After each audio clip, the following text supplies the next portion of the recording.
ஹனுமன் தொடர்ந்து தன் புலம்பலின் மூலமாக தன் இயலாமையை வெளிப்படுத்தி கொண்டு வருகிறான். அடுத்த பாட்டு. விண்டு நின்று ஆக்கை சிந்த புல் உயிர் விட்டிலாதேன், கொண்டு நின்றானை கொல்ல கூசினேன், எதிரே கொல்ல கண்டு நின்றேனே நன்று, என் கையினின் கலத்தின் வெண்சோறு உண்டு நின்று உய்ய வல்லேன், எளியனோ ஒருவன் உள்ளேன். இந்திரஜித்தன் இலக்குவனை அழிக்க வருகின்றதற்கு முன்பு அனுமன் இந்திரஜித்தனை அழிப்பது என்பது எளிதாக இருந்த சூழல். ஆயினும் இந்திரஜித்தனை இலக்குவன்தான் அழிக்க வேண்டும் என்று வரையறுக்கப்பட்டது. அதனால அனுமன் எந்த விதமான ஆயுதத்தையும் எடுக்காமல் இந்திரஜித்தனை எதிர்க்காமல் நின்றான். அததான் இங்க சொல்லி வருந்துகிறான். விண்டு நின்று ஆக்கை சிந்த புல் உயிர் விட்டிலேன். விண்டு ந பிளந்து அர்த்தம். என் உடம்பானது பிளந்து, என்னுடைய உடலின் ஆக்கைனா உடல், இந்த உடலின் உள் இருக்கக்கூடிய புல் உயிர், கீழ்த்தரமான என்னுடைய உயிர், யார் ஒருவரையும் காப்பதற்கு பயன்படாத இந்த அவமானகரமான இந்த உயிரானது விட்டிலேன். இந்த சிறிய உயிரை விட துணியாதவனாய் நின்றேன். கொண்டு நின்றானை கொல்ல கூசினேன். நின்னை கொல்லுதற்காக கையிலே கொண்டு நின்ற அரக்கனை நான் கொல்லுதற்கு கூசினேன். ஏனென்றால் அவன் என்னால் இறக்கப்படக்கூடாது என்பதற்காக. அப்படி நான் நின்றதினால் என்ன ஆயிற்று? அவன் உன்னை கொல்வதை பார்த்து கொண்டு இருக்க வேண்டிய சூழல் ஏற்பட்டு விட்டது. அதனால் எதிரே கொல்ல நின்றேனே நன்று கண்டு, அவ்வாறு நான் தயங்கி நிற்க அந்த கண நேரத்தினுள் அவன் உன்னை கொன்றான். அதையும் பார்த்து கொண்டு வாளாயிருந்தேன். உண்டு நின்று உய்ய வல்லேன் நன்று, என் கையின் கலத்தின் வெண்சோர், இன்னும் என் கையினால் கலத்தில் உள்ள வெண் சோற்றினை உண்டு நின்று உயிர் வாழ்வதற்கு வல்லவனாய் வாழா நின்றேன். வெறும் உணவு பிண்டமாக நான் நிற்கிறேன், கொஞ்சம் கூட கூச்சமே இல்லாமல்.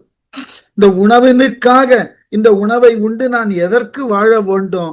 இலக்குவன் இறப்பதற்கு நான் ஒரு காட்சியாக இருந்து விட்டேனே, ஒரு சாட்சி பொருளாக நின்று விட்டேனே. எளியனோ ஒருவன் உள்ளேன். இத்தகைய நான் கேவலமானவற்றுள் மேலானவனாயிருக்கு. என்னை காட்டிலும் ஒரு மோசமான இழி நிலைக்கு உரியவன் வேறு யார் ஒருவரும் இருக்க முடியாது என்று தன்னுடைய நிலைக்கும் தன்னுடைய இயலாமைக்கும் வருந்தின ஹனுமன் என நின்று இறங்கி கள்வன் அயோத்தி மேல் எழுவன் என்று சொன்னதும் உண்டு, போன சுவடு உண்டு, தொடர்ந்து செல்லின் மன்னன் இங்கு உற்ற தன்மை உணர்கிலன், வருவது ஓரேன் பின் இனி முடிப்பது யாது என்று இறங்கி நான் உணர்வு பெற்றான். என்ன நின்று இறங்கி இவ்வாறு அழுது புலம்பி அரற்றி கொண்டிருந்த அனுமன் கள்வன் அயோத்தி மேல் எழுவன் என்று, கள்வனாகிய இந்திரஜித்தன் அயோத்தி மேல் படையெடுத்து செல்லுகிறான் என்று சொன்னான். சொன்னதும் உண்டு, போன சுவடு உண்டு. அவன் சொன்னதும் உண்டு, அதற்கு ஏற்றாற்போல் பெரும் படையோடு அயோத்தி நோக்கி போனதற்கு உண்டான தடயங்களும் இருக்கின்றன. தொடர்ந்து செல்லின் மன்னன் இங்கு உற்றதன்மை உணர்கிலன். அவனை தொடர்ந்து நான் போனால் ராமனுக்கு இங்கு நடந்ததை உணர வழியில்லை. வருவது ஓரேன் பின் இனி முடிப்பது யாது. ஆகவே இனி விளைவதை அறிய முடியாதவனாய் இருக்கின்றேன். இப்ப நான் இந்திரஜித்தனை தொடர்ந்து செல்லுவதா, அல்லது ராமனுக்கு அருகிலே நின்று இங்கு நடந்த நிகழ்வுகளுக்கு எல்லாம் விளக்கம் தருவதா? புரியல அவனுக்கு. ஆகவே நான் என்ன செய்ய வேண்டும்னு தெரியல என்று குழம்பி என்று இறங்கி நான் உணர்வு பெற்றான். என்றும் மனம் இறங்காத ஹனுமன் இந்த சூழல்ல மிகுந்த துன்பத்தினுக்கு உள்ளாயி மனமானது இறங்கி தவித்தான், என்ன செய்வது என்று தெரியாமல். இந்திரஜித்தனை கொல்லுதற்கு வாய்ப்பு இருந்து நான் கொல்லல. என் கண்முன்னே இலக்குவனை கொன்றதையும் நான் பார்த்தேன். அதோடு நின்றானா என்றாலும் பரவாயில்லை, நான் அயோத்தி மீது படையெடுத்து செல்ல போகிறேன் என்றான். அவன் சென்ற பாதையினையும் நான் பார்த்தேன். இப்படி இருக்க நான் இப்பொழுது என்ன செய்வது? இலக்குவன் இறந்தான் என்ற செய்தியை ராமனிடம் சொல்லி அவனை ஆறுதலுக்கு உட்படுத்துவதா, இல்லை இந்திரஜித்தனை தொடர்ந்து நான் அயோத்திக்கு செல்லுவதா தெரியல. நான் இப்பொழுது என்ன செய்வது என்று தெரியாமல் தடுமாறக்கூடிய சூழலை இந்திரஜித்தன் உருவாக்கி விட்டானே என்று மிகப்பெரிய அளவிலே கவலை கொண்டான் ஹனுமன். வேறு வழியில்லாமல் ராமனிடம் வந்து நடந்த செய்தியை சொல்றான். உற்றதை உணர்த்தி பின்னை உலகுடை ஒருவனோடும் இற்று உரின் இற்று மாழ்வன் அன்று எனின் எண்ணம் எண்ணி சொற்றது செய்வேன் வேறு ஓர் பிரிவு இளன் துணிவிற்று என்ன பொன் தடம் தோல் வீரன் பொன் அடி மருங்கில் போனான். ஒரு முடிவுக்கு வந்துட்டான். சரி, நம்முள் குழப்பத்தை வளர்த்து கொள்வதில் பயன் இல்லை. ஆகவே என்ன செய்யலாம்? உற்றதை உணர்த்தி இங்கு நடந்ததையெல்லாம் ராமன் முன்னாடி எடுத்து சொல்லுவோம். பின்னை இற்று உரி நடந்ததை ராமனுக்கு கூறி, இலக்குவன் இறந்து போனான், அயோத்தி நோக்கி இந்திரஜித்தன் படையெடுத்து சென்றான்ற செய்தியை சொன்னா, அந்த அதிர்ச்சியில ராமன் இறந்து போனால் நானும் இறந்து போயிடுறேன். உலகுடை ஒருவனோடும் இற்று மாழ்வேன், உலகு உடை அப்பிரானோடு உலக ஆட்சியே தன் கீழ் கொண்டிருக்கக்கூடிய அந்த ராமனோடு நானும் சேர்ந்து இறந்து போகிறேன். அன்று எனின் எண்ணம் எண்ணி சொற்றது செய்வேன். அப்படி ராமன் இறக்கவில்லையா, வேறு ஏதாகிலும் திட்டம் வைத்திருக்கிறானா, அந்த திட்டம் என்ன என்று எனக்கு சொன்னான் என்றால் அவன் சொல்லியபடி அவன் எண்ணியபடி நான் அவனுக்கு உண்டான தொழிலை செய்வேன். வேறு பிரிது ஓர் இளன் துணிவிற்று என்ன, வேறு ஒரு செயலும் நான் துணிந்து நானாக செய்ய முடியாது என்று இதுவே துணிவு என முடிவு செய்து பொன் தடம் தோழன் வீரன் பொன் அடி மருங்கில் போனான். பொன்னிறமான தோளை உடைய ஹனுமன் வீரனாகிய ராமனை சந்தித்து அவன் திருவடிகளிலே விழுந்து வணங்கி நடந்த நிகழ்ச்சியை சொன்னான். சிங்க ஏறு அணைய வீரன் செரிகழல் பாதம் சேர்ந்தான், அங்கமும் மனமும் கண்ணும் ஆவியும் அலக்கனுற்றான், பொங்கிய பொறுமல் வீங்கி உயிர்ப்பொடு புறத்தை போர்ப்ப வெங்கண் நீர் அருவி சோர மால்வரை என்ன வீழ்ந்தான். சிங்க ஏறு அணைய வீரன் செரிகழல் பாதம் சேர்ந்தான்.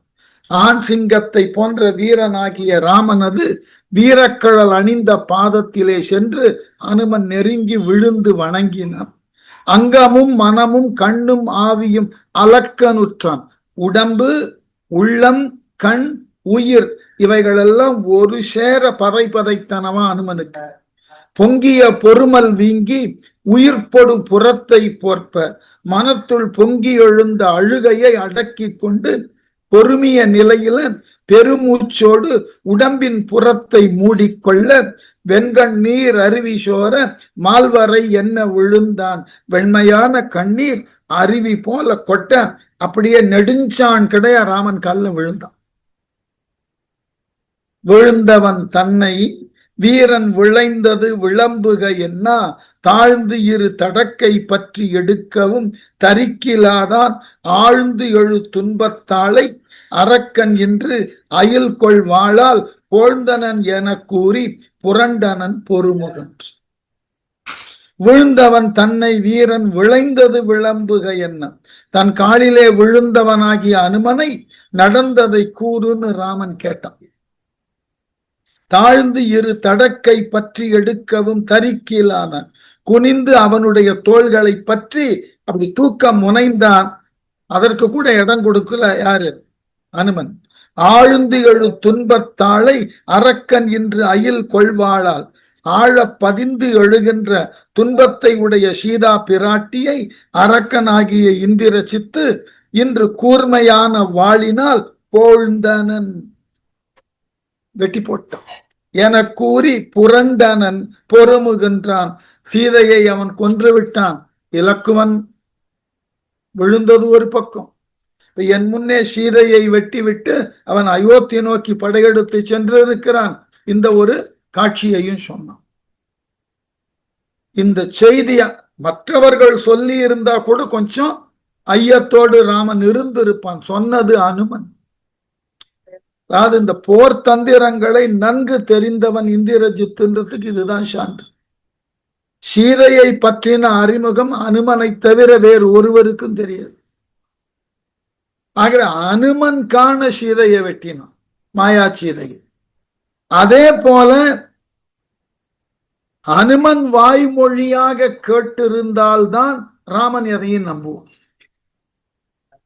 ஏன்னா அனுமனுக்கு எந்த சூழ்நிலையிலும் பொய் சொல்லும் தகுதி கிடையாது. அதனால அவன் உள்ளதை உள்ளவாறு சொல்லுவான். பல இடங்கள்ல அனுமனுக்கு அடைமொழியாகவே நீதி தொடர்ந்தோய்னு சீதையும் சொல்லியிருக்கா, ராமனும் சொல்லியிருக்கா. உள்ளதை உள்ளவாறு எந்த விதமான கூட்டல் கழித்தல் இல்லாமல் சொல்லும்.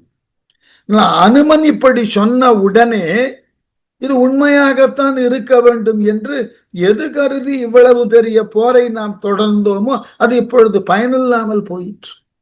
எந்த சீதையை மீட்க வேண்டும் என்று இவ்வளவு பெரிய போரை நடத்தினோமோ அது இப்பொழுது பயனற்று விட்டது. இதுதான் அவர்களது கவலை.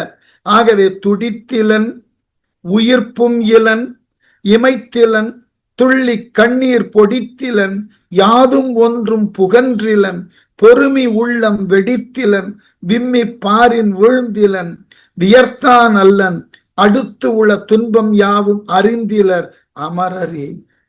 இந்த செய்திய அனுமன் சொன்ன உடனே ராமனுள் ஏற்பட்ட மாற்றம் இன்னது என்று யாருக்குமே தெரியலையா. எப்படியா? துடித்திலன். சீதை வெட்டப்பட்டால் செய்தியை காட்டி அவன் துடிக்கல. உயிர்ப்பும் இலன், அவனிடம் உயிர் இருக்கிறதா இல்லையான்னு தெரியாது, அப்படியே உறைந்த நிலையில் அமர்ந்து இருக்கிறான். இமைத்திலன், கண்கள் இமைக்கல. துள்ளி கண்ணீர் பொடித்திலன், கண்களிலிருந்து கண்ணீர் சிந்தல. யாதும் ஒன்று புகன்றிலன், இந்த செய்தியை கேட்டு இது உண்மையா நிஜமாவான்னு கூட அவன் கேட்கல. பொறுமி உள்ளம் வெடித்திலன், மனதானது தடுமாறி அந்த பொறுமல் மனது வெடிக்கிற மாதிரி அவனுடைய நிலையும் போகல. விம்மி பாரின் விழுந்தில், விம்முதலோடு நிலத்துல விழுந்து அழவும் செய்யல. வியர்த்தான் அல்லன், உடம்பும் வியர்க்கல. அடுத்து உள்ள துன்பம் யாவும் அறிந்தில, அவன் மனதுக்குள்ள என்ன நிகழ்ந்து கொண்டிருக்கிறது என்று யாருக்கும் தெரியல. அமரரேயும், தேவர்களே தெரிந்து கொள்ள முடியாத அளவினுக்கு ராமனது உள்ளத்துல என்ன நடந்தது, இந்த சீதை வெட்டப்பட்டாள் என்ற செய்தி ராமனை எந்த அளவினுக்கு பாதித்தது யார் ஒருவராலும் தெரிந்து கொள்ள முடியாது. என்ன காரணம்னா, அவன் உயிருக்கு உயிராக பெருமளவிலே நேசித்து அவனோடேயே இருந்தவனாகிய இலக்குவனே போயிட்டான். இதுவரைக்கும் இலக்குவன் மீண்டு வருவான்னு அவன் எதிர்பார்க்கல. அந்த அதிர்ச்சியே அவனுக்கு பேரதிர்ச்சி.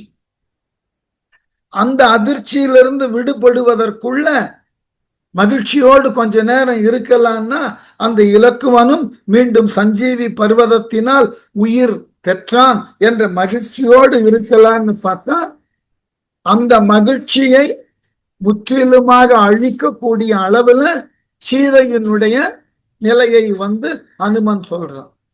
ஆகவே ஒன்றன் பின் ஒன்றாக ஒரு அதிர்ச்சி, அதிலிருந்து ஒரு விடுதலை, மீண்டும் பிரிதோர் அதிர்ச்சி. என்ன செய்ய முடியும்?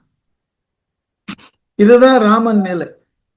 ஆகவே அவன் எந்த விதத்திலும் என்ன உணர்கிறான், என்ன மனத்தினுள் நிகழ்கிறது யாருக்கும் தெரியல. சொற்றது கேட்டலோடும் துணுக்குற உணர்வு சோர நல்பெரு வாடை உற்ற மரங்களின் நடுக்கம் எய்தா கற்பகம் அணைய வள்ளல் கருங்கழல் கமல கால் மேல் வெற்பு இனம் என்ன விழுந்தார் வானர வீரர்கள். அடுத்த சோகம். எந்த சீதைக்காக இவ்வளவு முன்னேற்றத்தோடு படை நடத்தி பிரயாசையோடு வந்தார்களோ அந்த சீதை கொல்லப்பட்டாள்ன உடனே இந்த வானரர்களுக்கு என்ன செய்வதுன்னே தெரியல. எல்லோரும் ராமன் கல்ல விழுந்தார்கள். சொற்றது கேட்டலோடும் துணுக்குற உணர்வு சேர. அனுமனால் சொல்லப்பட்ட செய்தியை கேட்ட அளவில் மனதிலே திடுக்கிடும் உணர்வினை பெற்ற அனைவரும் நல் பெருவாடை உற்ற மரங்களின் நடுக்கம் எய்த. நல்ல பெரிய வாடை காற்றால் மோதுண்ட மரங்கள் எல்லாம் அசைவது போல கற்பகம் அணைய வள்ளல் கருங்கழல் கமலக்கால் மேல். கற்பகம் மரம் போன்று வள்ளல் பிரானாக விளங்கக்கூடிய ராமனது பெரிய வீரக்கழல் அணிந்த கால்கள்ல, மலர் போன்ற அவனது திருவடிகள்ல வெற்பு இனம் என விழுந்தார் வானர வீரர் எல்லாம். மலைகளினது கூட்டம் போல அப்படியே சரிந்தார்கள். மரம் போல ஆடினார்கள், நடுங்கி மலை போலே கீழே விழுந்தார். சித்திர தன்மை உற்ற சேவகன் உணர்வு தீர்ந்தான். மித்திரர் வதனம் நோக்கான், இளையவன் வினவப் பேசான். பித்தரும் இறை பொறாத பேர் அபிமானம் என்னும் சத்திரம் மார்பில் தைக்க உயிர் இளன் எனச் சாய்ந்தான். சித்திர தன்மை உற்ற சேவகன் உணர்வு சித்திரத்தின் தன்மை அடைந்திருந்தேன். அசைவே இல்லை, இயக்கமே இல்லை, எழுதப்பட்ட ஓவியம் போல உட்கார்ந்து இருக்கிறான். அப்படி நின்றவன் இந்த வானர வீரர்கள்லாம் காலில் விழுந்த உடனே மெல்ல அந்த உணர்வு நீங்க பெற்று மித்திரர் வதனம் நோக்கான், இளையவன் வினவ பேசான். மித்திரர்னா நண்பர்கள். நண்பர்கள் முகத்தை பார்க்கல, ஏதோ லக்குவன் பேசலான்னு கிட்ட வரா, அதுக்கு பதில் சொல்லலாம். பித்தரும் இறை பொறாத பேர் அரிமானம் என்னும் பித்தர்களாய் உள்ளவர்களும் சிறிதும் பொறுக்க இயலா அளவில் அபிமான உணர்ச்சி என்கின்ற சித்திர மார்பில் தைக்க உயிர் இளன் என்ன சாய்ந்தான். படைக்கல மார்பில் பாய்ந்தலால் உயிர் எப்படி போகுமோ அந்த மாதிரி இந்த செய்தி ஒரு படைக்கலம் போல அவன் மனதுல பாய்ந்தது. உணர்ந்தான் சீதை இல்லை என்ற அந்த ஒரு நிலை கிழவுகிறது. எது குறித்து நாம் இவ்வளவு பெரிய இடர்பாடுகளையெல்லாம் கடந்து வந்தோமோ, முதல்ல அந்த அனுமனால் அந்த செய்தி சொல்லப்பட்ட பொழுது அவனால முழுவதும் அதை கிரகிக்க முடியல. மெல்ல மெல்ல அந்த உணர்வு அவனுள், ஓ சீதை வெட்டப்பட்டாளா, இப்பொழுதுதான் அவனுக்கு உண்மை புரிகிறது. தன்னை சுற்றி இருக்கக்கூடிய யார் ஒருவரையும் இவனால் பார்க்க முடியல. இவனுக்கு உயிருக்கு உயிரான இலக்குவன் பேச வருவதையும் அவன் கேட்கல. அப்படியே ஒரு மிகப்பெரிய கொடிய படைக்கலம் மார்புல பாய்ந்தா எப்படி கீழே வேறற்ற மரம் போல வீழ்வானோ அது போல கீழே விழுந்தான் ராமன். அப்படியே இவன் உயிரோடு இருக்கிறானா இல்லை உயிர் போயிற்றானே தெரியல, அப்படி விழுந்தாக்கள். நாயகன் தன்மை கண்டும் தமக்கு உற்ற நாணம் பார்த்தும் ஆயின கருமம் மீள அழிவுற்ற அதனை பார்த்தும் வாயோடு மனமும் கண்ணும் யாக்கையும் அயர்ந்து சாம்பி தாயினை இழந்த கன்றின் தம்பியும் தலத்தன் ஆனும். லட்சுமணன் என்ன பண்ணுவான்? அவனுக்கு ராமன் சகோதரன் மட்டுமல்ல, அரசன் மட்டுமல்ல, தகப்பனுக்கு இணையான. இப்படியா நாயகன் தன்மை கண்டும் தமக்கு உற்ற நாணம் பார்த்தும், தலைவனாகிய ராமனுக்கு ஏற்பட்ட அந்த நிலையை கண்டும் தங்களுக்கு ஏற்பட்டுள்ள நாணத்தக்க நிலைமை நோக்கியும் சீதையை காப்பாற்ற முடியலையே, அதற்கு தானே இவ்வளவு பெரிய பாடுபட்டு வந்தோம். ஆயின கருமம் மீள அழிவுற்று அதனை பார்த்து கைகூடி வந்த செயல் அப்படியே அழிந்து போனது போல. பழமொழி சொல்லுவோம் இல்லையா, வெண்ணை திரண்டு வரும்போது தாழி உடைந்தால் போல. கடக்க இயலாத காடுகள், கடல், இவையெல்லாம் கடந்து வந்து வெல்ல முடியாத அரக்கர்களை படிப்படியாக வென்று இதோ நம்முடைய வெற்றி கையகம் வந்தது என்று எண்ணிக்கொண்டிருந்த நேரத்துல எது குறித்து இந்த போர் நடக்க இருந்ததோ அதற்கு உரியவளாகிய சீதை கொல்லப்பட்டாள் செய்தி வரும்போது என்ன பண்ண முடியும்? ஆகவே வாயோடு மனமும் கண்ணும் யாக்கையும் மயர்ந்து சாம்பி, வாயும் மனமும் கண்ணும் உடம்பும் அப்படியே உணர்வழிந்து வாடி, தாயினை இழந்த கன்றின் தம்பி தலத்தனானான், தாய்ப்பசுவை இழந்த கன்றினை போல தம்பி இலக்குவனும் மயக்கம் போட்டு கிழவிழ்ந்தான். இப்பதான் கொஞ்சம் யோசிக்க தெரிஞ்சவன் விபீடனன் ஒருத்தன் தான். என்ன காரணத்தினாலனாக்க, விபீடனனுக்கு ராமன், லக்குவன், ஹனுமன் இவர்களது ஆற்றல் தெரியும் என்பது உண்மை. ராமன் பரம்பொருள் என்பதும் உண்மை. ஆனால் எடுத்த பாத்திரத்திற்கு ஏற்றாற் போல ராமன் அந்த பரம்பொருள் தன்மையை உணராமல் துடிப்பதும் துவழ்வதும் அழுவதுமாக இப்பொழுது மயங்கியும் விழுந்து விட்டான். ஆனால் இந்த விபீடனனுக்கு ராவணனையும் தெரியும், இந்திரஜித்தனையும் தெரியும். ஒரு அழகான ஒரு தத்துவத்தை முன்வைக்கிறான். ஆங்கிலத்துல சொல்லணும்னா லாஜிக்ன்றோம் இல்லையா? என்ன காரணம்னா ஒரே ஒரு கேள்வி, அவன் மனதுக்குள்ள ஓடின கேள்வி. சீதையை அவளினது அனுமதி இல்லாமல் யாரேனும் ஒருவராலும் தீண்டுதற்கு உரியவளன இல்லை. இந்த அவளினுடைய ஆற்று. அதனாலதான் பஞ்சவடியில ராவணன் அவளை பர்ணசாலையோட தூக்கினான். அவளை தீண்ட முடியாது. சரி, ராவணனுக்காவது ஒரு சாபம் இருக்கிறது. அவன் வலிந்து யாரேனும் ஒரு பெண்ணை அவள் விருப்பம் இல்லாமல் தீண்டினால் இவன் இறந்து போவான். ஆனா இந்திரஜித்தனுக்கு அப்படிப்பட்ட சாபம் இல்லை. ஆனால் சீதையினுடைய அனுமதி இல்லாமல் அவளை யாரேனும் தீண்டினால் அவன் எரிந்து போவான். ஏனென்றால் சீதையின் கற்பு அத்தகையது. அப்படி இருக்கின்ற பொழுது இந்த இந்திரஜித்தன் எவ்வாறு அவளை பற்றி இழுத்து வந்து இருக்க முடியும்? நான் இந்த இடத்துல வேறு வழியில் ஒரு திரைப்பட காட்சியை சொல்ல வேண்டும்ன்ற நிலை. ரொம்ப அந்த வகுப்புல சொன்னேன். நான் நிறைய நேரங்கள்ல ஒரே செய்தியை மறதியின் காரணமா திரும்ப சொல்ல வேண்டிய தேவை ஏற்பட்டு விடுகிறது. வேற ஒண்ணுமில்லை. ஒரு படத்துல ஒரு வசனம் வரும்.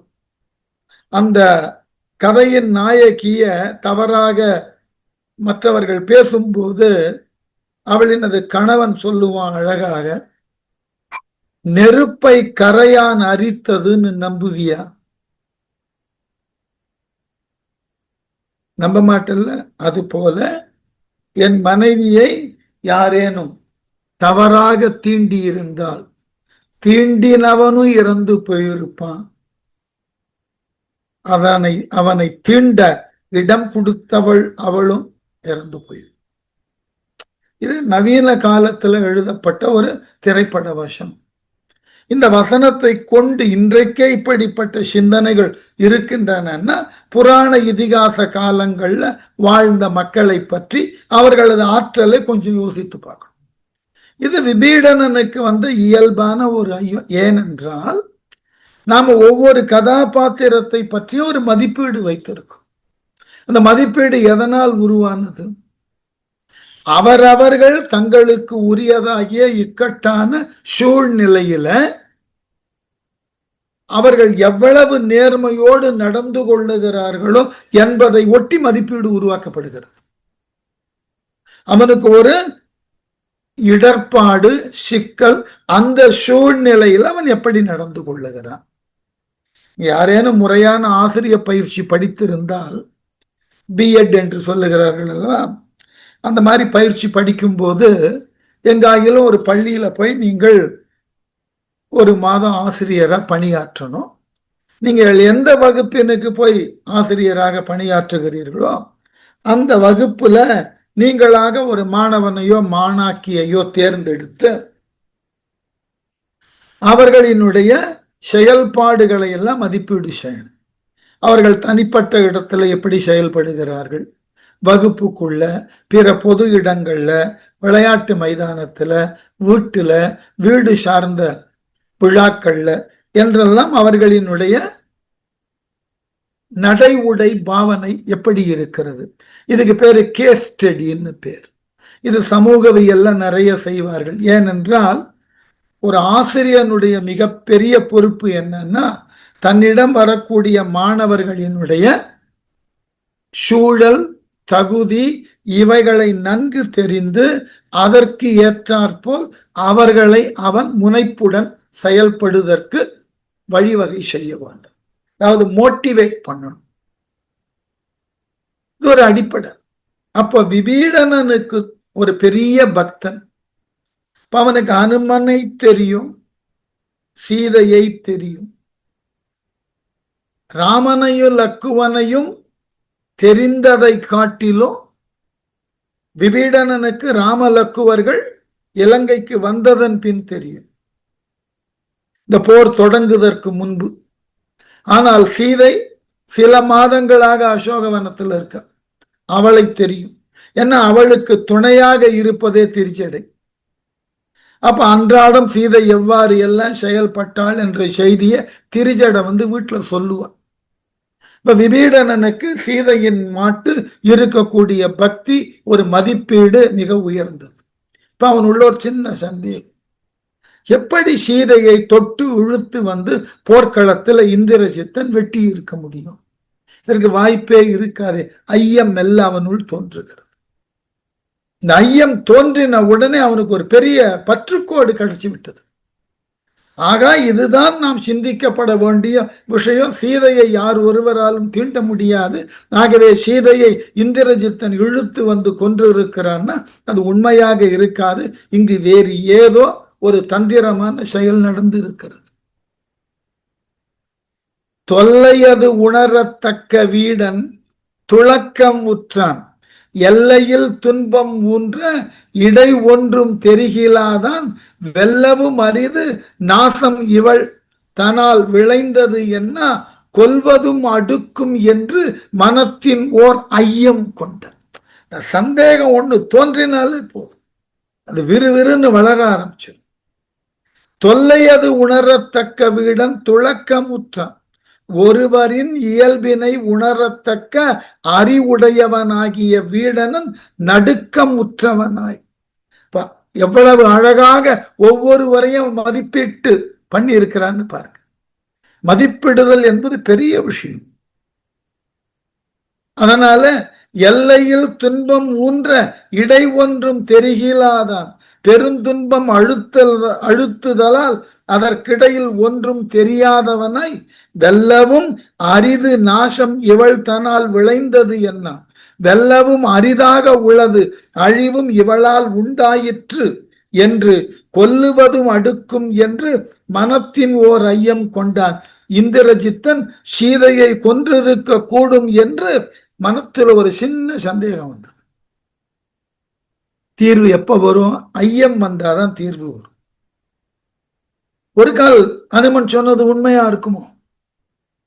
இந்த ராவண ராம யுத்தமே இந்த வானரர்களே இலங்கையை நோக்கி பெரும் படையோடு ஒருவர் பின் ஒருவராக எல்லோரும் அழிவது என்பது இந்த சீதை என்கின்ற ஒருத்தியை கொண்டு இங்கே வைத்ததினால் தானே.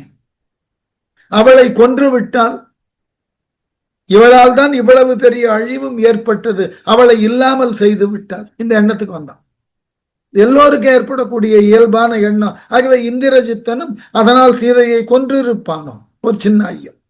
அவனே எப்படி அத மனத்துக்குள்ள திட்டமிடுறான் பாருங்க. சீதநீர் முகத்தின் அப்பி சேவகன் மேனி தீண்டி போதம் எய்தற்பால யாவையும் புரிந்து பொன் பூம் பாதமும் கையும் மெய்யும் பற்றினன் வருடலோடும் வேதமும் காணா வள்ளல் விழித்தனன் கண்ணை மெல்ல. சீதநீர் முகத்தில் அப்பி சேவகன் மேனி தீண்டி, வீடனன் குளிர், சீதம்னா குளிர்ச்சி, குளிர்ச்சி பொருந்தின நீரை ராமன் முகத்துல தெளித்து ராமபிரானினது உடம்ப மெல்ல தட்டி அவனை எழுப்பினான். போதம் எய்தற்பால யாவையும் புரிந்து, போதம்னா உணர்வுன்னு அர்த்தம். உணர்வு வருவதற்குண்டான எல்லா சுசுரூஷைகளையும் செஞ்சான், பணிவடைகளை செய்து பொன் பூம் பாதமும் கையும் மெய்யும் பற்றினான் வருடலோடு. அழகிய மலர் போன்ற ராமனது திருவடிகளையும் கைகளையும் உடம்பையும் தன் கையால் மெல்ல பற்றினான், தேய்த்து கொடுத்தான். இப்பதான் மயக்கம் தெளியும். வேதமும் காணா வள்ளல் விழித்தனன் கண்ணை மெல்ல. வேதங்களாலும் காண முடியாத பெருந்தன்மைக்கு உரியவனாகிய ராமன் மெல்ல கண்ணை விழித்தான். லக்குவன் பேசுறான். ஊற்றுவார் கண்ணீரோடும் உள்ளழிந்து உற்றது எண்ணி ஆற்றுவான் அல்லன் ஆகி அயர்கின்றான் எனினும் ஐயன் மாற்றுவான் அல்லன் மானம் உயிர் உக வருந்தும் என்ன தேற்றுவான் இணைந்து தம்பி இவை இவை செப்பல் உற்றான். அண்ணனுக்கு என்ன விதத்திலும் ஆறுதல் தர முடியாது. ஆனால் நாம் இந்த இடத்துல பேசியே ஆகணும்ன்ற முடிவினுக்கு இலக்குவன் வந்தான். என்னவா? தம்பி ஊற்றுவார் கண்ணீரோடும் உள் அழிந்து உற்றது எண்ணி. லக்குவன் தன் கண்களில் இருந்து ஊற்றென பெருகக்கூடிய கண்ணீரோடு உள்ளமும் அழிந்து மெல்ல நமக்கு நேர்ந்தது என்ன என்பதை சிந்தித்து பேச ஆரம்பிச்சான். ஆற்றுவான் அல்லன் ஆகி அயர்கின்றான் எனினும் ஆற்றுதற்கு இயலாதவனாய் வருந்துகின்றான் என்றாலும் ஐயன் மாற்றுவான் அல்லன் மானம் உயிர் உக வருந்தும் என்ன. ராமன் பகைவரை அழிக்க மாட்டான், மான உணர்வு காரணமாக உயிர் நீங்குமாறு வருந்துவான் என தேற்றுவான் நினைந்து இவை இவை செப்பல் உற்றான். அவனை தேற்றுதற்கு எண்ணி இலக்குவன் வரிசையா சில காரணங்களை சொன்னான். லக்குவன் எவ்வளவு அழகா சிந்திச்சிருக்கான் பாருங்க. முடியும் நாள் தானே வந்து முற்றினால் துன்பம் முன்னீர் படியுமாம் சிறியோர் தன்மை நினக்கு இது பழியிற்றாமல் குடியும் மாசு உண்டது எனின் அறத்தொடும் உலகை கொன்று கடியுமாறு அன்றி சோர்ந்து கழிதியோ கருத்து இயலார்ப்போம். என்ன அழகா பேசுறாங்க. முடியும் நாள்தானே வந்து முற்றினார். ஒருவர்க்கு இப்படித்தான் மரணம் வந்து வாழ்க்கை முடிய போகிறது என்கின்ற விதி வந்து சேர்ந்தால் அப்படித்தான் மரணம் வரும். சீதை இப்படி இருக்கணும்னு இறக்கணும்னு விதி இருக்கு. நாம் என்ன பண்ண முடியும்? துன்ப முன்னீர் படியுமாம் சிறியோர் தன்மை. துன்பமாகிய கடலில் அழுந்திவிடும் தன்மை சிறியோர்களது. நீ பெரிய ஞானர்த்தன். ராமனே, சீதைக்கு இது மரணம் உறக்கூடிய விதின்னு இருந்ததுன்னா நீயோ நானோ மாற்ற முடியாது. அதை நினைத்து மிகப்பெரிய அளவில் வருந்துதல் என்பது சிறியவர்களினது நிலை. ஆகவே நினக்கு இது பழியிற்று ஆமல். பெருந்தன்மை உடைய நினக்கு இவ்வாறு நீ துன்பக் கடலில் அழுந்துவது என்பது உனக்கு பழியினை தரும். மனைவி போயிட்டான்னு உடனே ராமன் எல்லாத்தையும் விட்டுட்டான். வேண்டாம், உனக்கு அந்த பழி வேண்டாம். ஆகவே குடியும் மாசு உண்டது எனின் அறத்து வழி செயல்படக்கூடிய நமது குடியும் மாசுபட்டது என்றால் அறத்தோடும் உலகை கொன்று கடியுமாறு அன்றி பயன்படாத தர்மத்தையும் தகாத செயலை பார்த்து நின்ற உலகத்தையும் அழித்து ஒழிப்பது அல்லால் கருத்து இலார் போல் சோர்ந்து கழுதியோ. கருத்தில்லாதவர்கள் போல மனம் சோர்ந்து கிடக்கலாமா? இப்ப சீதையை காப்பாற்ற வேண்டும்ன்றது அறத்துக்கே முக்கியம் இல்லை. இந்த உலகமும் அதை வேடிக்கை பார்த்து கொண்டிருந்தது. ஆகவே இந்த உலகத்தை முற்றிலும் அழிச்சிரும். அதுதான் நம்முடைய குலத்தின் பெருமையை காப்பாற்ற முடியும். நீ சோர்ந்தெல்லாம் போகாது, அதனால் பயன் ஏதும் இல்லை. சீதையினுடைய வாழ்க்கை முடிய வேண்டும், இவ்வாறு முடிய வேண்டும் என்று விதி இருந்தால் யார் அதை மாற்றுவது? எல்லாருக்கும் விதி தெரியும். எல்லோரும் ஒரு நாள் மரணிக்க போகிறோம்னு தெரியும். ஆனால் யாரேனும் ஒருவர் மரணத்தை இயல்பா எடுத்துக் கொள்ளுகிறோமான்னு பாருங்க. நாம பிறந்த நாள் தொட்டு நாம் மரணம் நோக்கி ஒவ்வொரு நாளாக வாழ்ந்து கழித்து கொண்டே வருகிறோம் இல்லையா? ஒரு நாளை கூட கூட்ட முடியாது. நம்ம பிறந்ததிலிருந்து மரணம் நோக்கி நம்ம பயணம் தொடருகிறது. ஒவ்வொரு நாளாக கழிந்து கொண்டே போகிறது. அவ்வளவுதான். இனி வாழுவதற்கு நாள் இல்லை, நீ இவ்வாறுதான் இறக்க வேண்டும் என்ற விதி இருந்தால் அதை மாற்ற முடியாது. அவ்வாறு சீதையை தவறான முறையில கொல்லுவதற்கு முன்வந்த இந்திரஜித்தனை எல்லோரும் வேடிக்கை தானே பார்த்து கொண்டிருந்தார்கள். இது ஒரு பெண்ணை கொல்லுதல் தவறு என்று யாரும் சொல்லலையே. இது எவ்வளவு பெரிய கொடுமை. உலகம் என்றால் எல்லோரும் சாட்சி பிரமாணமாக பார்த்துதானே இருந்தார்கள். யார் ஒருவரும் அதை தவறு என்று தடுக்க கூட முடியவில்லை. இப்படிப்பட்ட உலகை அழித்து விட்டு நம் குலப்பெருமையை காப்பாற்றிக் கொள்ளுவதுதான் சிறந்த வழி. நீ எதற்காக சோர்ந்து போகிறாய்? தையலை துணையிலாளை தவத்தியை தரும கற்பின் தெய்வத்தன்மை மற்ற உன் தேவியை திருவை தீண்டி வெய்யவன் கொன்றான் என்றால் வேதனை உழப்பது இன்னம் உய்யவோ கருணையாலோ தர்மத்தோடு உறவும் உண்டோ? அடுத்த கேள்வி. எவ்வளவு அழகான அடைமொழி கொடுத்தான் பாருங்க சீதைக்கு. தையலை துணையிலாளை தவத்தியை,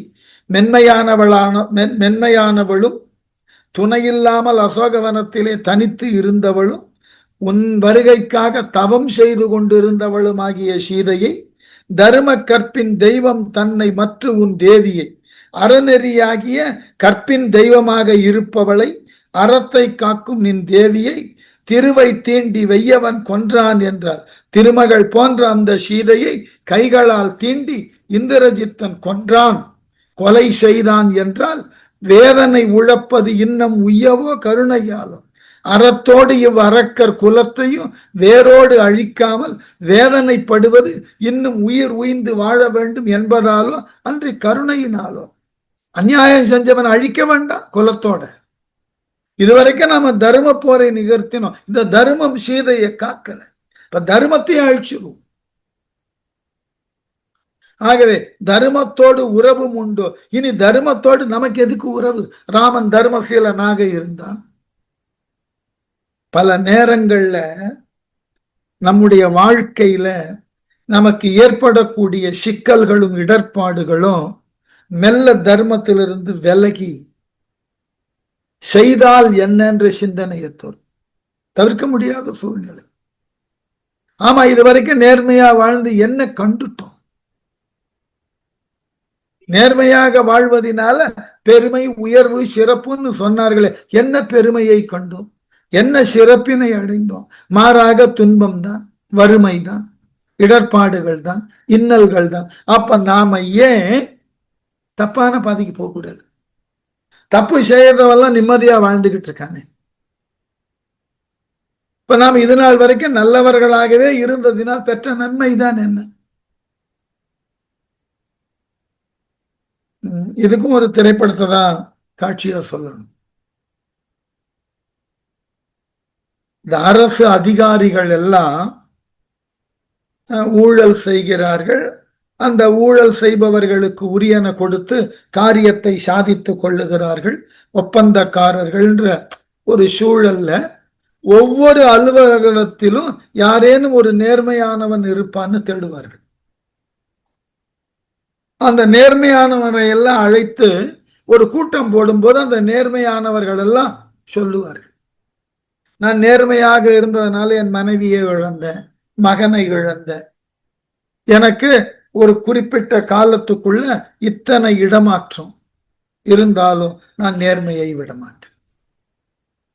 ஏனென்றால் இந்த காலத்துல கலிகாலம்னு சொல்றோம் இல்லையா, இந்த கலிகாலத்துல நேர்மையோடு இருப்பதுதான் கடினம்.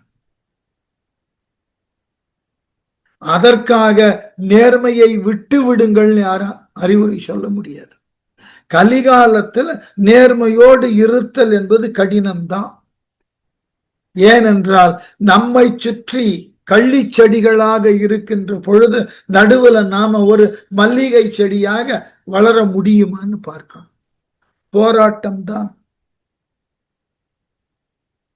என்னுடைய கல்லூரியில வேறு வழி இல்லை, பேர் சொல்லாம சொல்லி, என்னுடன் பணியாற்றின ஒரு பேராசிரியர், அவருடைய மகள் ஆசிரியர் தொழிலுக்கு கல்லூரியில் பணியாற்றுவதற்கு உண்டான ஆசிரியருக்கு தேவையான கல்வி தகுதிகளை பெற்றிருந்தார். அவர் மற்றொரு கல்லூரியில விரிவுரையாளராக விண்ணப்பித்திருந்தார். கொஞ்சம் கடுமையான போட்டி இருந்த சூழல். ஒரு ஒற்றை பதவிக்கு, ஒரு விரிவுரையாளர் பதவிக்கு ஒரு 40-50 விண்ணப்பங்கள். அது முறையாக நேர்முக தேர்வு இதெல்லாம் நடத்தப்பட்டு அங்கு அவருக்கு யாரேனும் ஒருவருக்கு வேலை வாய்ப்பு கொடுக்கப்பட வேண்டும். என்னுடைய நண்பர், அந்த கல்லூரி நிர்வாகம், அதில் இருக்கக்கூடிய நபர்கள் இவர்களை பற்றி எல்லாம் தெரிந்து அவர்களை உரிய வழிமுறையில் அணுகி சற்றேறக்குறைய 13 லட்சம் ரூபாய், நான் சொல்றது ஒரு 10 வருடம் முன்னாடி, 10 வருடம் முன்னாடி 13 லட்சம் ரூபாய் கொடுத்து அந்த ஆசிரிய பணியை வாங்கி கொடுத்தார். சரி, அவற்றை பணம் இருந்தது, வாங்கிட்டார். சரி, என் கேள்வி என்னன்னா, அந்த பணியில் அமர்ந்திருக்கக்கூடிய அந்த ஆசிரியர் தான் இந்த பதவியை பெறுவதற்கு தன் தந்தை 13 லட்சம் செலவு செய்து கையூட்டு கொடுத்து இந்த பதவியை தனக்கு வாங்கி தந்திருக்கிறார் என்ற ஒற்றை சிந்தனையினால தான் வகிக்கக்கூடிய பதவியில ஊதியம் அல்லாமல் ஏனைய பிற வழிகளின் வாயிலாக வருமானம் வருவதற்கு வாய்ப்பு உண்டு என்றால் அந்த வருமானத்தை தேடிதான் மனது செல். ஏனென்றால் தவறான வழிமுறையிலே பணியை பெற்றாயிற்று. அந்த தவறு இவர்களை மேலும் பல தவறுகளை செய்ய தூண்டும். நாம நினைக்கிறோம் அல்லவா, மீன் விற்ற காசு நாறுவது இல்லை, பூ விற்ற காசு மணப்பதில்லைன்னு. அது புறநிலையில. அகநிலையில மீன் விற்ற காசு உன் மனதின்குள் நாற்றமாக இருக்கும். பூ விற்ற காசு உன் மனதினுள்ளே உன்னை மணக்க செய்யும். நீங்க நேர்மையாக ஈட்டின பணம், அந்த பணம் உங்களிடம் இருக்கின்ற பொழுது உங்களினுடைய மனதுல ஒரு தெளிவு இருக்கும், குழப்பம் இல்லாத சூழ்நிலை இருக்கும், வஞ்சகம் இருக்காது. தவறான வழியில ஈட்டின பணம் உங்களிடம் இருக்கின்ற பொழுது உங்கள் மனது தவறையே தான் சிந்திக்கும். இதுக்கெல்லாம் நான் மாற்று சிந்தனையே கிடையாது. நான் வேடிக்கையாக சொல்லுவது உண்டு. இப்ப நாங்கள்லாம் அரசு பணியில இருந்த பொழுது தொடக்கத்துல நாங்கள் மாதம் தோறும் மருத்துவத்திற்கு செய்தற்கு உண்டான செலவுகளை மீட்டு பெறலாம். அதுக்கு உண்டான ரசீதுகளை எல்லாம் கொடுத்துட்டோம்னா எங்களுக்கு அந்த பணம் மீண்டும் கிடைக்கும். ரீஎம்பர்ஸ்மெண்ட்னு பேர். ஒரு 25 ஆண்டுகளுக்கு முன்பு என்ன செய்தார்கள்னா, அரசு தெளிவா ஒரு முடிவுக்கு வந்தது. இந்த மாதிரி மருத்துவத்தினுக்காக மேற்கொள்ளப்படக்கூடிய ரீஎம்பர்ஸ்மெண்ட்டை அரசு முற்றிலுமாக நீக்கிவிட்டு அதற்கு பதிலாக மருத்துவ அலவன்ஸ் என்ற பெயர்ல ஒரு மாதம் 100 ரூபாய், இப்ப அதை 200 ரூபாயாக ஆக்கியிருக்கிறார்கள். அவ்வளவுதான். ஏன் இந்த நிலைக்கு அரசு தள்ளப்பட்டதுன்னா, அலுவலகத்தில் இருந்தவர்கள் எல்லாம் தங்கள் இல்லத்திற்கு தேவையான ஒப்பனை பொருள்கள், பற்பசை, இவைகளை எல்லாம் வாங்கிட்டு அந்த மருந்து கடையில மருந்துகள் வாங்கினதாக ஒரு போலியான பில்ல கொடுத்து மாதம் மாதம் பல 100 ரூபாய்க்கு அரசிடமிருந்து பணம் பெற்றுக் கொண்டிருந்தார்.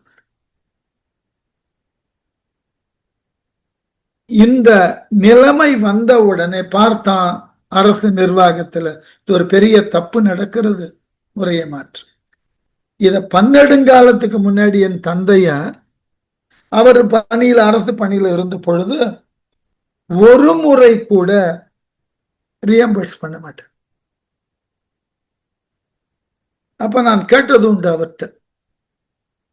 நான் அரசு பணியில சேர்ந்த பொழுது ரீஎம்பர்ஸ்மெண்ட் இருந்தது.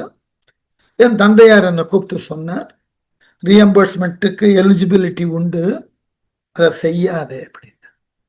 ஏனென்றால் நான் 37 வருஷம் அரசு பணியில இருந்து ஒரு முறை கூட அதை நான் செய்யல. அதனால நீயும் அதை செய்யாது. அவர் செய்யலன்றது அவருடைய பெருந்தன்மை. நான் ஏன் செய்யக்கூடாதுன்னு என்னுள்ள ஒரு கேள்வி வந்தது. அவர்கிட்ட கேட்டேன் ஏன்னு. ரொம்ப அழகா ஒரு விளக்கம் சொன்னார். பிறவிதோறும் அவரவர் செய்யக்கூடிய தவறுக்கு அடுத்த பிறவியில ஏதாகிலும் ஒரு விதத்தில் ஒறுப்பு வரணும். ஒறுப்புன்னா தண்டனை வரணும். இந்த பிறவியில நாம தண்டனையை நோயின் மூலமா பெறுகிறோம். போன பிறவியில் செய்த சில தவறுகளின் காரணமாக நாம் அதனுடைய பலன்களாக நமக்கு உரிய தண்டனை என இந்த பிறவியில நோய்களாக பெற்று அதை அனுபவிக்கிறோம். அதை அனுபவித்து கழித்து விடு. மாறாக அதற்கு உண்டான மருந்தை வாங்கியதன் காரணமாக மீண்டும் பணம் பெற்றாய் என்றால் ஏன் பாவத்தை வட்டியோடு சுமக்கிறாய்? எங்க அப்பா என்கிட்ட கேட்ட கேள்வி இது. அவருடைய அந்த விவாதம் ரொம்ப பொருத்தமா இருந்தது. நாம இன்றைக்கு படக்கூடிய நோயெல்லாம் பிறவிதோறும் நாம் மேற்கொள்ளக்கூடிய சில தவறான செயல்பாடுகளினால் விளைந்த பாவம், அதன் விளைவுகள் தான் நோய். இதை நம்மால ஏத்துக்க முடியுமா முடியாதான்னு பாத்தீங்கன்னா, இந்த நோய்களுக்கெல்லாம் நாம உட்கொள்ளக்கூடிய மருந்துகளின் பெயரை பாருங்களேன். எல்லா மருந்து என் பாவம்னு தான் முடியும். டெர்ராமைசின்னு தான் மருந்துக்கு பேரு. எரித்ரோமைசின் எல்லாம் மைசின் தான். நாம உண்ணக்கூடிய மருந்துகள் எல்லாம் நம்முடைய பாவங்களே. அப்போ மனித வாழ்க்கையில சிலவற்றை நாம யோசிக்க கற்றுக்கொண்டு இருக்கோம். நாம் இப்பொழுது துன்பம் அனுபவிக்கிறோம்னா இந்த துன்பத்திற்கு என்ன காரணம்? எதனால் இது ஏற்பட்டது? அப்ப இதனை நாம் தவிர்க்க முடியுமா இல்ல தடுக்க முடியுமா? ரெண்டுமே செய்ய முடியும்னா குறைந்தபட்சம் நம் காலத்துல நாம இதை அனுபவித்து விடுகிறோம். இனி வருங்காலத்துல அடுத்து வரக்கூடிய தலைமுறைக்கு இது போன்றதாகிய துன்பம் போய் சேராமல் இருக்கலாம்னு யோசிக்கவாங்க செய்யணும். அதுதான் இப்ப ஒரு பெரிய இக்கட்டான சூழ்நிலையில ராமனுலக்குவன் நமக்கு அறம் நம்மளை காப்பாத்தல. நாம இதுவரைக்கும் அற வழியிலிருந்து பிறழாமல் போர் செய்து நம்மிடமிருந்து திருடி சென்ற சீதையை நியாயமாக அவர்கள் கொண்டு வந்து கொடுத்திருக்க வேண்டும். கொடுக்கல, மாறாக அவர்களை கொன்று விட்டார். ஏன்னா நம்ம நாட்டில் இந்த கலியுகம்ன்றது எப்படின்றதுக்கு நல்ல ஒரு மேற்கோள்.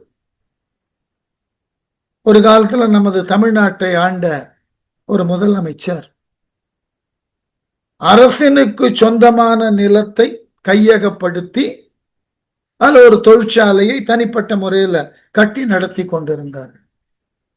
இது வழக்காக பதிவு பற்று விசாரணை வந்த பொழுது உடனே என்ன செய்தார்கள்? அந்த நிலத்தை அரசுக்கு கொடுத்து விடுகிறேன்,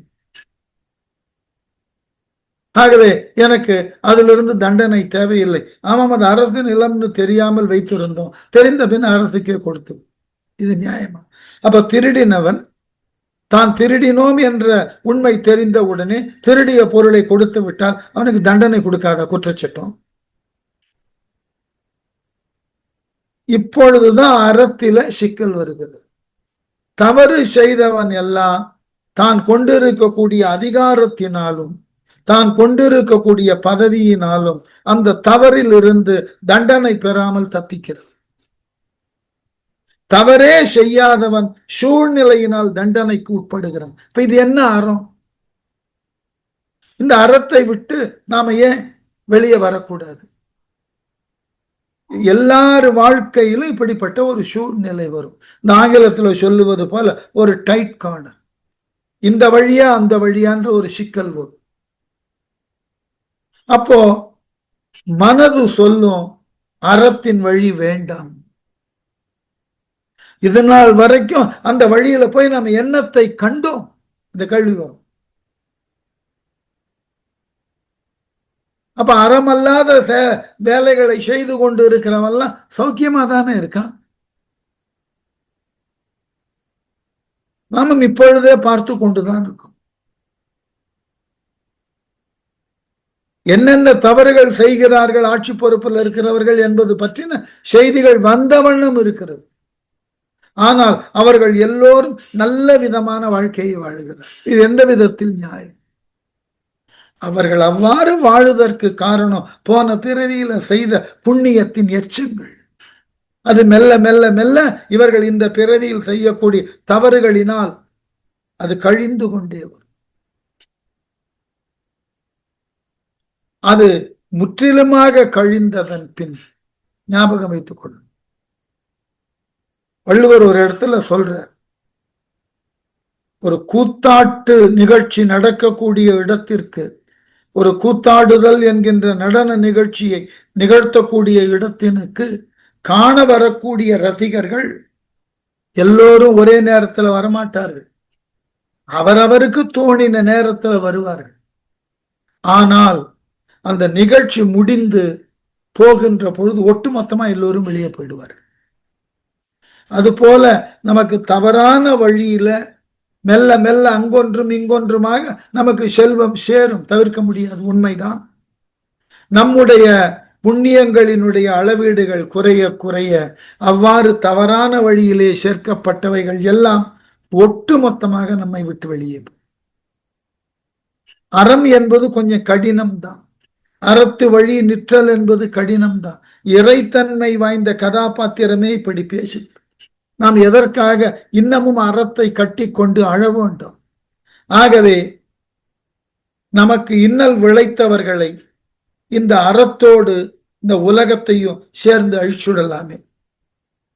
ஒரு தன்னந்தனியலாய் சிறையெடுக்கப்பட்டவளை, தர்மத்தையே நோன்பாக நோற்று கொண்டிருந்தவளை, அவளினது கூந்தலை பற்றி ஒருத்தன் இழுத்து வந்து வெட்டுகிறான்னு சொன்னால் என்ன நியாயம்? அவ்வாறு வெட்டியவனையும் அவன் சார்ந்த நாட்டையும் ஒட்டுமொத்தமா அழிச்சு விடலாம். இன்னும் எதற்காக அறத்தினுக்காக காத்திருக்க வேண்டும்? உடனே இது லக்குவனுடைய கோபம். இனிமே நமக்கு எதுக்கு தர்மத்தோட உறவு? நாம இனிமே தர்மத்திற்கு எந்த காரணத்தை கொண்டும் ஒரு சான்றாலாம் இருக்க வேண்டாம். நாம என்ன தர்மத்துக்கு அட்வொகேட் பண்றதுக்கு இருக்கோமா? முடிச்சு விடு. அவ்வளவு கோபம் அவனுக்கு. அதனாலதான் ராமன் எந்த ஒரு இக்கட்டிலும் கவலை என்பது அவனுக்கு இருக்கும், அது மறுக்க முடியாது. சீதை அவளது மரணம் கவலையை தரும், அது மறுக்க முடியாது. இதற்கு மேலாக எந்த சூழ்நிலையிலும் அறத்தை விட்டு விலகக்கூடாதுன்னு நிக்கிறான்ல, அதுதான் ராமனை அவதாரமாக காட்டும்.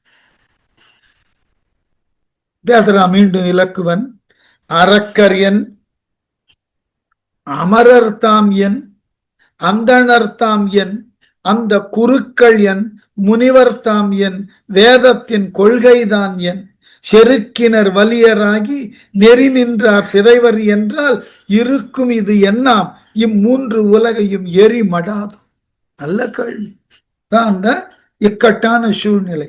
அரக்கரன் எதிர்த்து நிக்கிறவன் அரக்கரா இருந்தா என்ன? அமரர் தாம் என், தேவர்களாக இருந்தால்தான் என்ன? அந்தணர் தாம் என், வேள்வியை செய்யக்கூடிய அந்தணர்களாக இருந்தால்தான் என்ன? குருக்கள் என், வேதங்களை கற்று அதை வழிநடத்துவதற்கு அறிவுரையும் வழிமுறையும் சொல்லுகிறார்களே குருக்கள், அவர்கள்தான் இருந்தால் என்ன? முனிவர் தாம் என், புலனை அடக்கி தபத்தின் மூலமாக ஞானம் பெறக்கூடிய முனிவர்கள் இருந்தால், அவர்களாக இருந்தால்தான் என்ன? வேதத்தின் கொள்கைதான் என், வேதம்ன்றது என்ன? அது எக்கேடு கட்டு போனா நமக்கு என்ன? செருக்கினர் வலியராகி, அறநெறியிலிருந்து விலகி செருக்கோடு திரியக்கூடிய அரக்கர்கள் வலிமை உடையவர்களாகி நெறி நின்றார் சிதைவர் என்றால், இதுகாறு ஒழுக்கத்தோட செயல்பட்டு கொண்டிருக்கக்கூடிய நம்மை போன்றோர்கள் அழிவார்கள் என்றால் இருக்கும் இது என்னாம்? அழகான கல்வி. இருக்கும் இது என்னாம்? இந்த மூன்று உலகையும் இப்பொழுதும் இருத்தி கொள்வதில் என்ன பயன்? எரி மூணு உலகையும். நேர்மையான முறையில வாழ்ந்து கொண்டு இருக்கக்கூடிய நமக்கு எந்த ஒரு நல்லதும் நடக்கல, தீர்வும் கிடைக்கல. தப்பு செய்யறவன் மேலும் மேலும் வாழ்ந்து கொண்டு இருக்கிறான் என்றால், நமக்கு முன்னாடி நிக்கிறவன் அரக்கன்னு பார்க்காதே, தேவன்னு பார்க்காதே, அந்தணன்னு பார்க்காதே, குருக்கள்னு பார்க்காதே, முனிவர்னு பார்க்காதே, வேதத்தின் விழுப்பொருள்னு பார்க்காதே, எல்லாத்தையும் எரி. இந்த உலகம் மட்டுமில்ல, இலங்கையை மட்டுமில்ல, மூன்று உலகத்தையும் எரிச்சிடும். இருக்கும் இது என்னாம் இம்மூன்று உலகையும் எரி. இந்த உலகம் மூணும் எதுக்கு இனிமே இருக்கணும்? அதர்மத்தை செய்பவன் வென்று கொண்டே இருக்கிறான். தர்மத்தின் வழியில் நிற்கக்கூடிய நாம் இழந்து கொண்டே இருக்கிறோம்னா இனிமே பொறுக்க வேண்டாம். ஒட்டுமொத்தமா அழிச்சுள்ளோம். யார் ஒருவரையும் இனி இனம் காண வேண்டாம், முற்றிலுமாக அழிக்கலாம் சொல்லிட்டு சொல்றான். அதுதான் லக்ஷ்மணனது கோபம். முழுவதும் ஏழு உலகம் இன்ன முறை செய்கை மேல் மூண்டு எழுவதே அமரர் இன்னம் இருப்பதே அறம் உண்டு என்று தொழுவதே மேகம் மாறி சொரிவதே சோர்ந்து நாம் வீழ்ந்து அழுவதே நன்று நம் தம் வில் தொழில் ஆற்றல் அம்மா. போதுமே, நம்ம கையில் இருக்கிற வில்லை வைத்து கொண்டு என்ன பண்ணிட்டோம்? இன்ன ஏழு உலகம் முழுவதும் சீதையை அரக்கன் கொன்றதன் பின் ஏழு உலகம் முழுவதையும் முறை செய்கை மேல் மூண்டு எழுவதே, ஒழுங்காக தத்தம் செயற்பாட்டின் மீது மூண்டு எழுவதா? உலகமெல்லாம் இனிமே ஒழுங்கா இயங்கலாமா? கூடாது. அமரர் இன்னும் இருப்பதே அறம் உண்டு என்று தொழுவதே, தேவர்கள் இன்னமும் இருக்கிறார்கள், அறம் என்கின்ற ஒன்று இன்னமும் இருந்து கொண்டிருப்பது என்று எண்ணுவதா? இல்ல, அறம் செத்து போச்சு, அறமே செத்து போச்சு. இனிமே எதுக்கு நாம வாயை மூடிக்கொண்டு இருக்க வேண்டும்? எல்லாத்தையும் அழிச்சிருவோம். ஆகவே அறம் என்ற ஒன்று இருக்கிறது, அதை இன்னமும் நாம தொழுது கொண்டு இருக்கணுமா? அறம் செத்து போயாச்சு. மேகம் மாறி சொரிவதோ சோர்ந்த நாம் வீழ்ந்து அழுவது. இனியும் மேகம் மழையை பொழிவதா? தர்மத்தினால் தான் மழை பொழிகிறது, தர்மமே அழிஞ்சு போச்சு, இனிமே மழையே வேண்டாம். இவற்றையெல்லாம் பார்த்து கொண்டு நாம் சோர்ந்து வீழ்ந்து அழுது கொண்டு இருப்பதா? வேண்டாம், எல்லாத்தையும் அழிச்சு. நம் தம் வில் தொழில் ஆற்றல் நன்று அம்மா. நம்முடைய வில் தொழில் வலிமை மிக ரொம்ப நன்றாக இருக்கிறது. இதுக்காக இல்ல கையில பிடித்து கொண்டு இருக்கிறோம். அவன் எதிரி அதர்மத்தின் வழியில போய் எல்லாத்தையும் செய்வான். அதையெல்லாம் பார்த்து கொண்டு நம்ம சும்மா இருக்கிறதா? வேண்டாம், எல்லா உலகையும் அழிச்சிடும். இனிமேல் நாமும் தர்மத்தை பார்க்க வேண்டாம், நாமும் தர்மத்தை தொழ வேண்டாம், அதனால பயனில்லை. ஆகவே முற்றிலுமாக ஏழு உலகையும் அந்த ஏழு உலகத்தின் செயல்பாட்டையும் மழையையும் ஏதொன்றும் இல்லாமல் பண்ணிவிடும். எக்கேடு கட்டு போகட்டும் இந்த உலகம். இந்த விரக்தி எல்லோருக்கும். நீங்க கொஞ்சம் யோசிச்சு பாருங்க. நன்கு படித்து தேறி நல்ல முறையில ஒரு நேர்முக தேர்வினுக்கு தயார் செய்து கொண்டு உங்களுடைய கல்வி தகுதிகளும் அபாரமாய் இருக்கிறது. நேர்முக தேர்வில் அவர்கள் கேட்ட கேள்விகளுக்கெல்லாம் அழகாக அவர்களே ஆச்சரியப்படக்கூடிய அளவினுக்கு விடைகள் எல்லாம் கொடுத்து, பின்னர் அந்த பணி உங்களுக்கு கிடைக்கல, மற்றொருவருக்கு கிடைத்தது.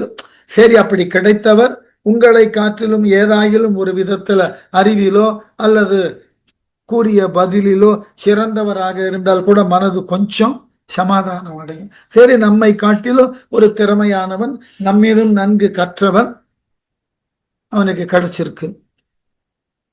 இப்ப நான் MBA வேற ஒரு பல்கலைக்கழகத்துல படிச்சிருக்கேன். என்னோடு போட்டிக்கு வந்தவன் IIMல படிச்சிருந்தேன்னா IIM MBA உயர்ந்தது, உண்மைதான்.